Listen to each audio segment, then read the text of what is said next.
The top two things we learned this year: we need to stop worrying so much about pre-draft rankings, and zero RB strategy may be dead. We get into our fantasy football New Year's resolutions on today's episode of Locked On Fantasy Football.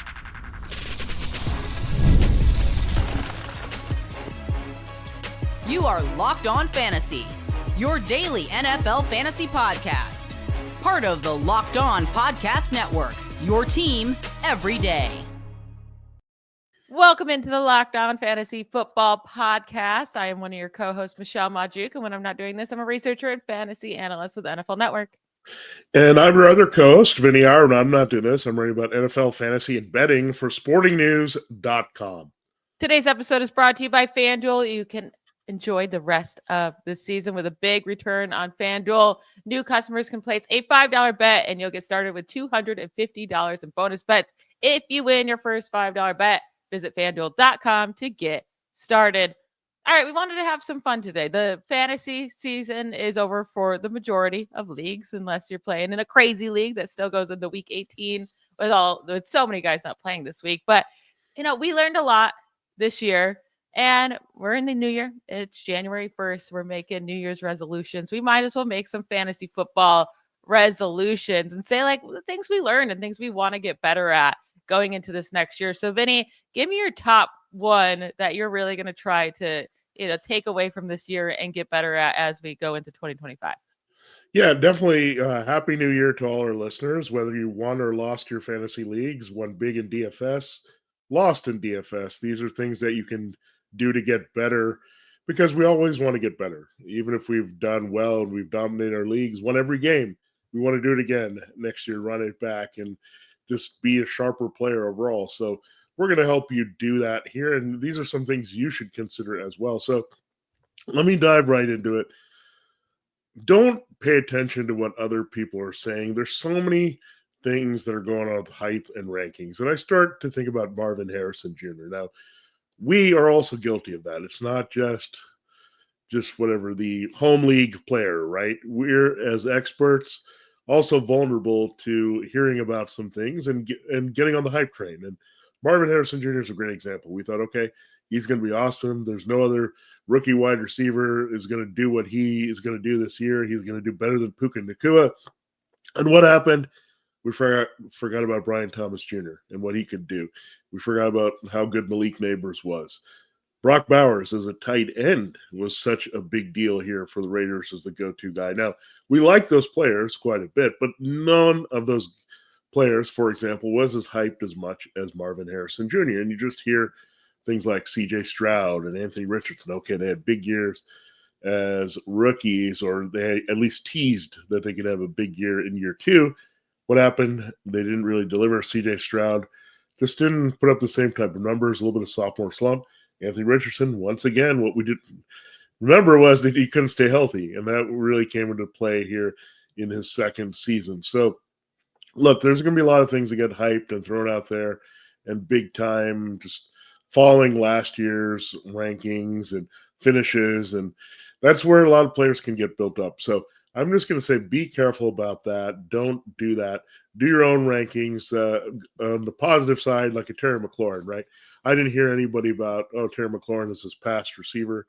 I looked at what was going on in the future. I was confident in him in all leagues, and he paid off big time for me, and especially when I stacked him with Jane Daniels. So, again, go for the players that are maybe under the radar a little bit more, because there are some big-time performers versus only having room for disappointment if you go for those hype players in the rankings.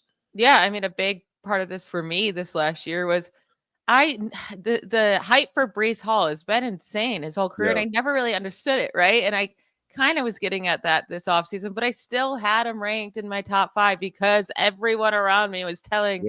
So I'm listening to the outside hype instead of just ranking him lower like I thought he should be because of how inconsistent he's been. So, I think that's a huge key one. Just go with your own gut sometimes. Now, don't get crazy and always go against consensus, because consensus is normally pretty good. But you don't have to rank a guy early or take him just because others like him. Now, mine is about running backs, right? I think you should I know there's this whole new wave of the zero RB strategy. And, if you ended up with Chuba Hubbard or Chase Brown late, cool, you did the strategy correctly, right? Even though with Chase Brown, he didn't do anything for the first 7-8 weeks. But overall, when you look at the running backs who did well, they all went top 60, like all top 60 overall, basically. The guys that you were taking after the top 60 picks were DeAndre Swift, Zamir White, Najee Harris, Javonte Williams, Devin Singletary, Zach Moss, Jalen Warren, Nick Chubb, Jonathan Brooks, Jerome Ford. Like the list goes on and on and on and on and on of pointless running backs. Now, like I brought up, you had your Chase Brown, your Chuba Hubbard, your Bucky Irving. Like there were gold, right? But you had to hit them correctly.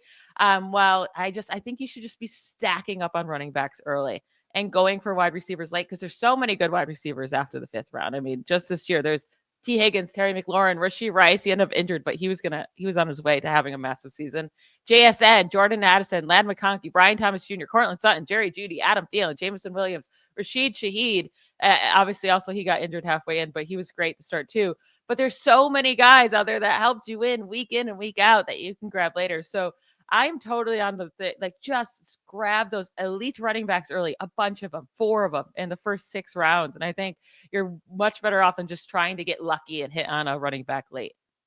Yeah, and some of these situations were extremely lucky, right? I mean, Zach Moss, Chase Brown was a situation that was with Cincinnati, and it really took Zach Moss getting hurt for them to really unlock Chase Brown. And with Bucky Irving, he kind of took over, but it was pretty even for a while between him and Rachaad White. So some of these things kind of broke the right way, where they could have easily broken the other way. And you've been really disappointed with that strategy if you'd waited on running back. So some of those were definitely bounces of luck here. And it goes back to the old school approach on running backs, right? Are there less viable running backs in the league? Yeah, there are. There are just less of them because, again, you only have 32 of them in the league, and everyone is starting 2 in their leagues, right? So you're looking at a good 2/3 of those running backs are going to be in starting lineups week after week. Where you look at wide receiver, why there's so much depth is because a lot of teams have just embraced 11 personnel. So you got 3 receivers, and there was more injury attrition at receiver than we thought. Like, look at the situation that happened in Tampa, right? Where we didn't know if there was going to be any value there after Chris Godwin went down. Jalen McMillan has won a lot of leagues here. So there's just so much more depth at wide receiver now because, again, teams spread it around. It seems like every team's also made it to have 2 good wide receivers. And when you start to think about that, okay, that's 64 in the pool. Then we're looking at we need to get 36 of those. So it just comes down to there's more guys available by talent at wide receiver. It's a very talented position. So in a way, the people that were doing zero RB were right, is that wide receivers are safe. There are just more of them that do that, and there's less running backs. And therefore, you adjust your strategy to say, let's load up on the running back. So again, sometimes it's just simple math and numbers and just knowing, hey, supply and demand. Look, the supply is there with running backs early. The supply is there with wide receivers late, and that's how you have to build your teams. And it's also so much harder to trade for a running back throughout the season if they're getting the volume and they're great. And it's so much harder to find a running back on waivers. There's always a wide receiver you can grab that has a good matchup that week, right? They're going against terrible defense, or they're a slot wide receiver going in a good matchup because the opponent's slot corner stinks. Like there's always guys you can find off waivers for wide receivers, and that's just not always the case with running backs unless you have a huge injury, and then everyone's fighting for the same guy. So just that's what I'm learning. Like I'm not going to get cute anymore with running backs and waiting on them. Just stack up on them early. All right, we'll get into the second thing we want to work on this year, but let's take a quick break before we get into that. The NFL playoffs are almost here, but it's not too late to get in on the regular season action with FanDuel, America's #1 sportsbook. Right now, new customers can finish the season strong with $250 in bonus bet if you win your first $5 bet.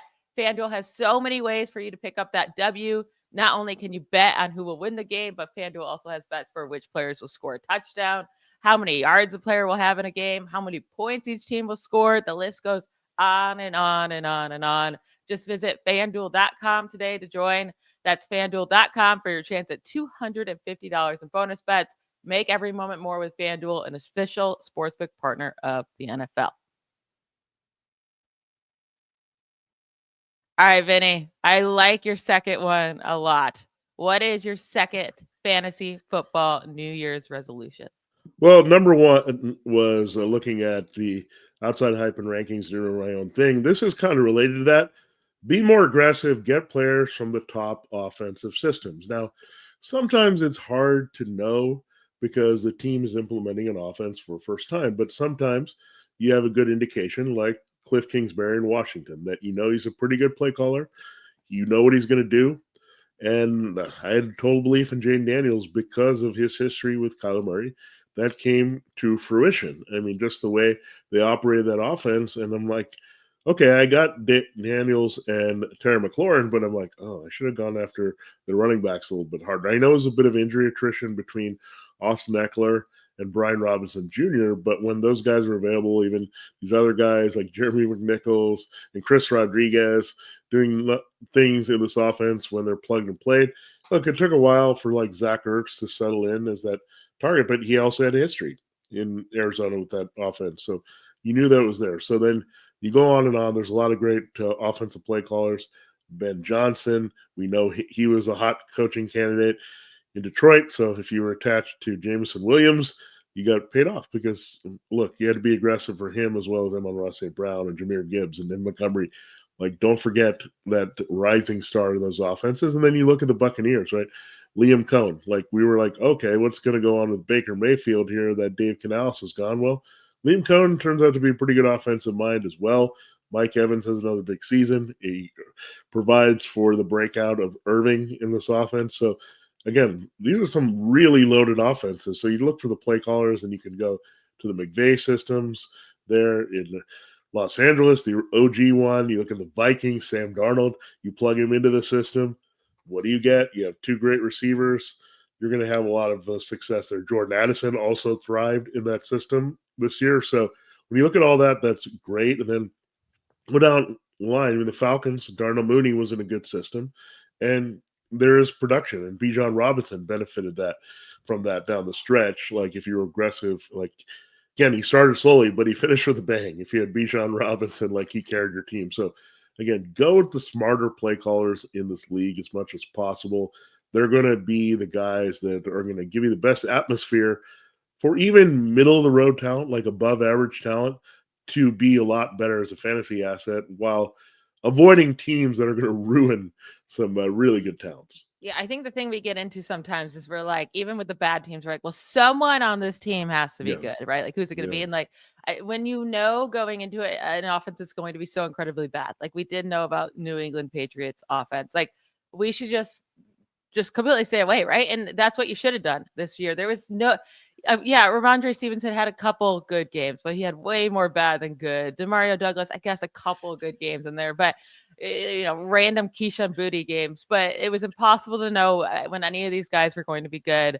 And it's okay just to stay completely away from an offense that you think is going to be the worst in the league, because sometimes there's just not any good, viable fantasy guys in an offense in any given season.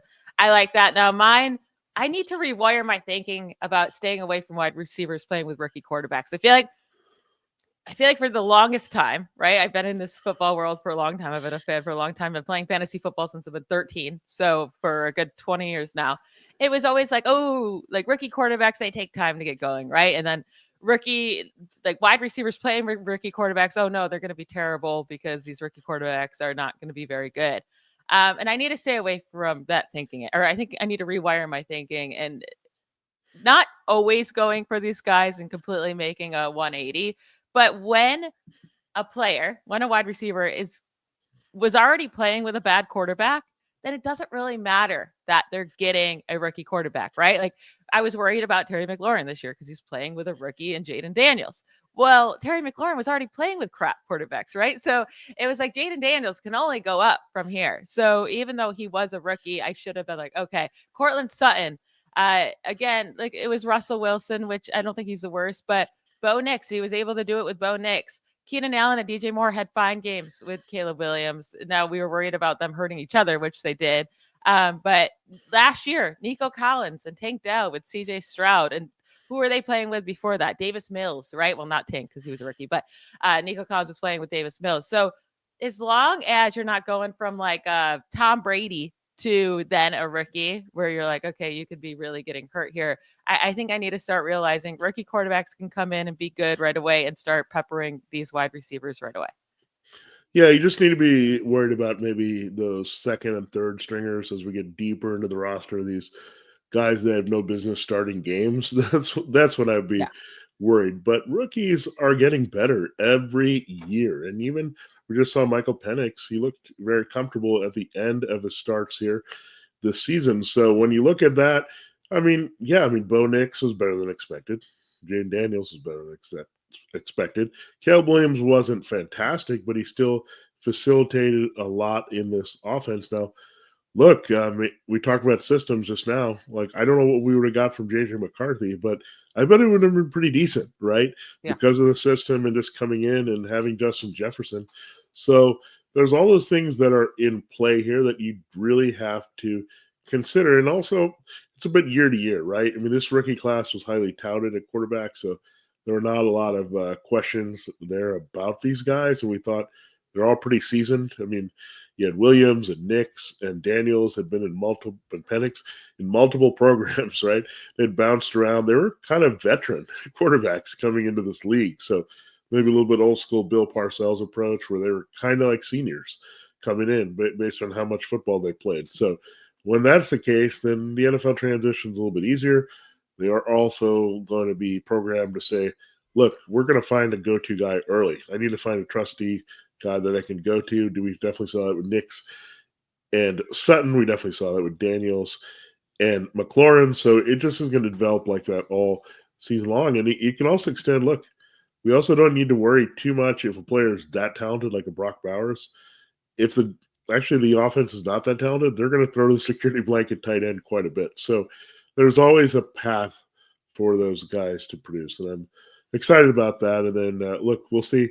This rookie class might be a little different. We're a little bit questioning who's going to be up there in a few rounds and might have a little volatility. So it's not every year. It's not a hard, fast rule, but you have to examine, as Michelle said, what was the QB past of that team? And is there a real drop-off or is there some potential ceiling and upside? So very good stuff there. We will finish with a resolution each in our final segment. So excited to share that. And again, this is all to make you guys a better fantasy football player in 2025. Well, it is actually the year 2025. And look, it's going to get more exciting here with the NFL. It's playoff time. And if you're like me, you want to make the most of those final weeks of football action all the way through the big game. That's where PrizePicks comes in. If you love football and want a chance to win real money while watching the games, PrizePicks is the place for you. It's the best way to turn your sports opinions into cash with daily fantasy player projections. With PrizePicks, you simply pick more or less on player stats like total passing yards or rushing touchdowns. And for a shot to win up to 1,000 times your money, again, we provide our more picks because we're a fantasy podcast here on PrizePicks every week at the end on Friday. But you can make your own picks, and you can make your picks in less than 60 seconds. And whether you're looking for a flex play to boost your payout, want to cash out quickly, PrizePicks has got you covered. And with more than 10 million members and billions in winnings, it's clear that people are loving PrizePicks and playing on it. So check it out. Here's a special offer for you. Locked On NFL listeners, Locked On Fantasy Football listeners, the whole network here has got a deal for you. Download the app today and use the promo code LOCKEDONNFL to get $50 instantly after you play your first $5 lineup. That's PrizePicks. Run your game. Again, download the app today and use the promo code LOCKEDONNFL to get $50 instantly after you're playing your first $5 lineup. PrizePicks. Run your game.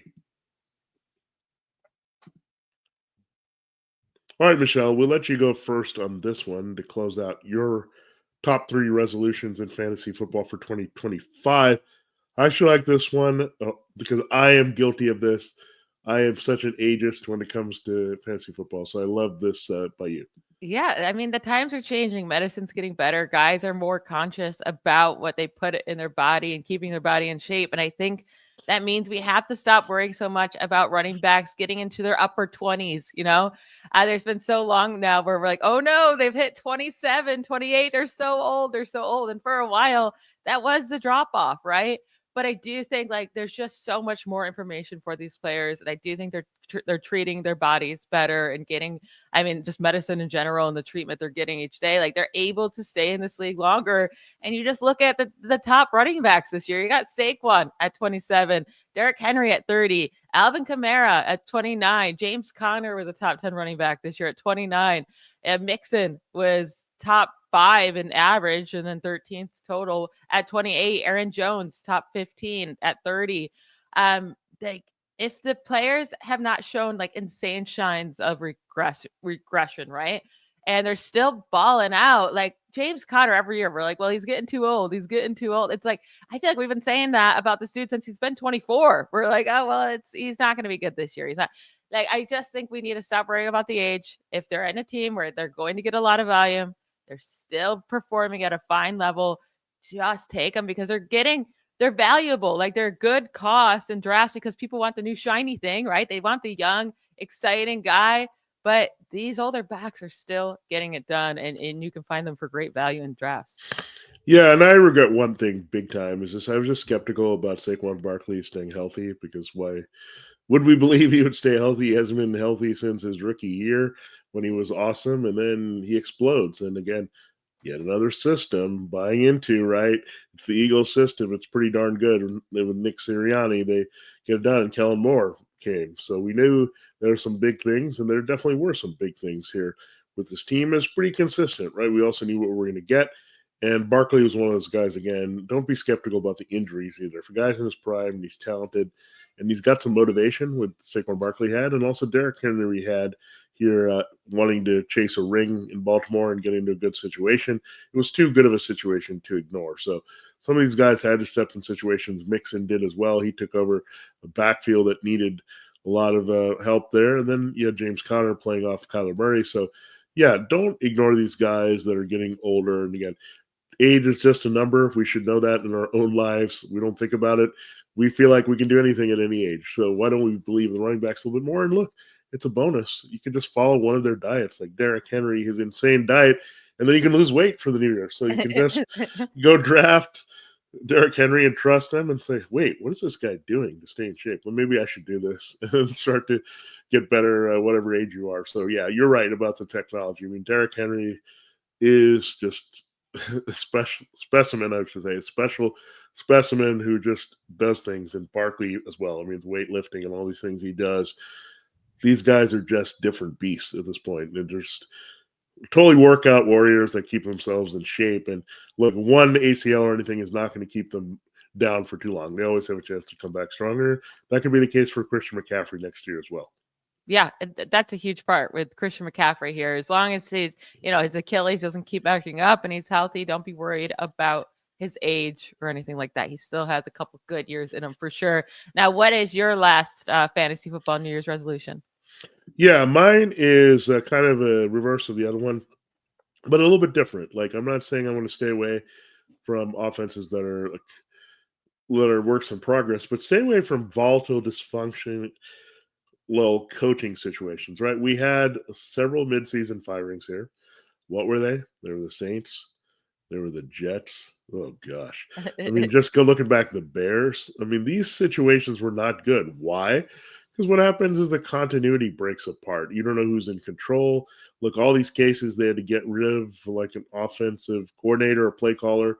It was hard, right? I mean, the Saints kind of kept that, but then the Saints also had their injuries pile up, and that really kind of just destroyed them, right, as we went along. But still, they were a rather dysfunctional team with Dennis Allen early the season. Then they try to kind of rev up with Darren Rizzi, their special teams guy. And then same thing. I mean, Jeff Ulbrich was not very good for the Jets. He had to pull away, and the defense started to stink. Same thing with the Bears. Eberflus was gone. They bring in Thomas Brown. He was distracted from his offensive play calling while the defense tanks without Eberflus's influence. So all of a sudden, these situations blow up in our face. Now, Caleb Williams, in a more functional situation, say like the Commanders, when you look at their situation, rather functional. And we didn't play, it's Dan Snyder's team. No, we looked forward and said, there's Dan Quinn there. He's a rock solid dude. You have Cliff Kingsbury. They're going to keep this thing together, right? Same thing with Dan Campbell and Ben Johnson and Aaron Glenn. They just kept the things together. But then these bad teams really are all over the place. Like, I'm not sure I totally believe in Cleveland going forward, right? I mean, I don't think it was just Deshaun Watson. I think there was a lot of questions there about that dysfunctional franchise, and just goes on and on. I mean, the Titans, I think, still had that carryover from last year. The Jaguars, right? Almost Doug Peterson being fired. Mike McCarthy and the Cowboys, a little bit volatile all season long. Even when Dak Prescott was healthy, it was really hard to be consistent with them. So, again, these situations where look at the coach firing hot seat odds for the season. Examine that list very carefully. If you believe, like Michelle mentioned, the Patriots, I mean, it's only 1 year, but very dysfunctional there in New England right away with Gerard Mayo. So look at that. That'll tell you, don't go after these players on these teams. They're going to disappoint because the coaching staff is going to let them down. So go to good coaches, good systems that are going to lift up the players again. Even the most talented players can get dragged down in some of this drama. We saw that with Garrett Wilson, right? We've seen it with Breece Hall. I think part of it is just their inconsistency, but part of it is also being sucked into a bad situation where they would have a lot better fortunes in a different case. Yeah, I mean, Breece Hall could have that Saquon Barkley glow up if he were to be on a different team, maybe. But I think that one team to keep an eye on for this offseason is the Cardinals, right? If they don't move on from their coaching staff, I think that's going to be the dysfunctional coaching staff we want to stay away from, because that if they end up making it through this offseason, they're not making it far into next season. So we'll keep an eye on that. But those are our 3 New Year's resolutions each for our fantasy football takes. And that's it from us for today. We will be back tomorrow giving you some, we'll give you a little bit of rankings for week 18 in case you want to play, in case you're still playing, in case you want to play DFS. We will help you win those leagues as well. We will talk to you tomorrow. Bye, y'all.